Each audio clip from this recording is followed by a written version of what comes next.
Though we can't ensure a full orthopedic recovery, we really do want to ensure our patients that after having an orthopedic procedure, the goal is to get back to those activities that they were doing prior to surgery.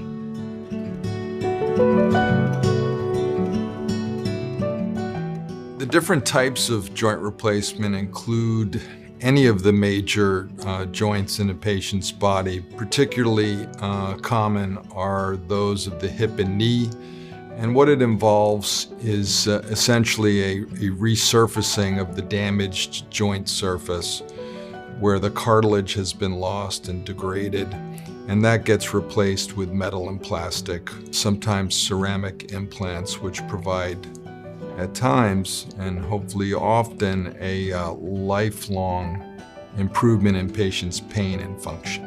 Joint replacement surgery can improve someone's quality of life by removing pain from that joint. Some people who have painful hips or knees have difficulty sleeping, for example, and that's an important part of an improvement in the quality of their life, is that night pain goes away within a few days after the surgery in many instances. Of course, more important than that is to allow the patient to enhance their mobility, walk faster and further with less and often no pain at all.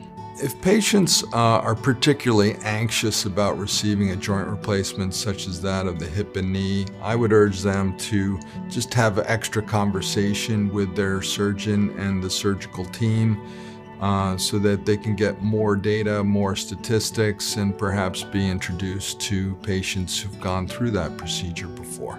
So any surgery in particular does bring about worry, which is normal. The ideal is there's a choice and decision that you have to make that is asking you, why are you here or why were you there to see your physician? With that said, 9 times out of 10, patients are really looking for a better way of life, and having a joint replacement surgery brings them back to that position that they were at before.